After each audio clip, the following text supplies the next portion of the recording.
This week's focus is on sleep, rest, recovery, something that has helped my clients achieve huge success with fat loss and retaining muscle or building muscle as well. So I might feel like a parent throughout this, but just understand that even though I'm a broken record, that this is one of the most underrated parts of health and fitness and achieving huge success in a body transformation.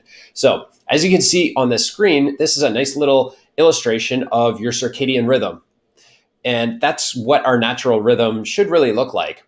It's represented by the sun, rising at sunrise at 6 a.m. I know depending on the time of year and whatnot, what part of the world you are, 6 a.m. It could be 7, could be 5. It's just a general representation. As the sun rises towards noon, you'll see your energy, this black line, also go with it. It peaks at about noontime. And as the sun falls towards sunset, your energy also goes with it again. So our body and our mind naturally understand as the sun sets and the lights dim, it's time to decrease energy and prepare for sleep. So with sleep, there's two major things that happen. This yellow area is physical repair. The second is devoted to psychological repair. So that's more of your mind, brain function, and all that, cognitive behavior. And this is really how it always worked in historic times. It's easy really just to function around the sun. People would wake up with sunrise, and as the sun sets, their energy goes with it. They go to bed, and that's it. But now you and I, we have quite a different complicated life than the simple life back then. One, we live with electronic devices and artificial light. This prevents the sun pattern from really dictating when and how our circadian rhythm happens, because we're no longer in light and darkness the same way as humans used to be. So one of the changes in our circadian rhythm is we could be up at night on a computer, watching TV, on your phone. What happens is we're feeding our brain signals that it's not actually time to prepare for rest, even though it's late at night. And number two, also how we feed our body with caffeine, high sugar amounts, different types of food, that can change, because if our energy drops in the afternoon, sometimes we'll consume caffeine in the later afternoon or something just with different types of food, and it throws off our body's natural circadian rhythm.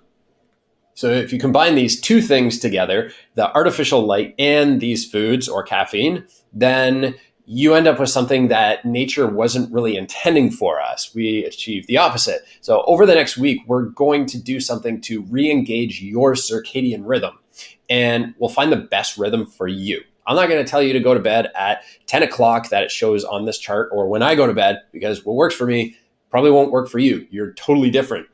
So what you're going to do next, you'll see in the Achieve section below this video. What you're going to do is set out a bedtime. You and I are going to do that essentially right now.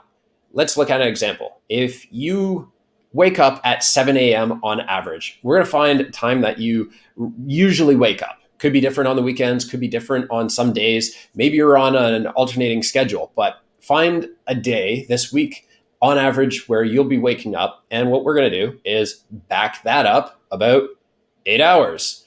So this is general as well. We're going to make sure that 8 hours is just the general way. If you get much less sleep than that, well, you're still going to back it up and give yourself a reasonable amount of sleep. And let me know in that Achieve section below that you're going to copy to the group. So when we back that up, we're going to come up with the amount of sleep that we want you to get. And what's going to happen here especially is we'll be reducing your food cravings like you wouldn't believe. More sleep equals a significant drop in hunger hormones, which is ghrelin. That's the hunger hormone. You probably mentioned me or heard me mention that a number of times up to this module. And also this red line here is cortisol, because with the less sleep you have, your cortisol spikes higher and it stays elevated for longer. So that cortisol, if it's too high, that's your stress hormone. Ghrelin, your hunger hormone, is going to stay up. But essentially with better sleep, that means less cravings for more food, and also means less cravings for crappy food, like those fatty foods, the sweets, and all that. So if you really believe that more sleep is going to result in an insane fat loss and better performance and physically and mentally improve your body and mind, then that's perfect. But alternatively, if you're underslept, chances are you're not going to make the healthy decisions. And if you're underslept, your decisions are drastically going to decline. If you're like me, you don't want to exercise, your exercise quality is crap. And also, if you're like me, when you're in a grocery store or restaurant, you and I both know that good decisions don't really happen when you're exhausted. That's when you're most vulnerable and, we slip, right?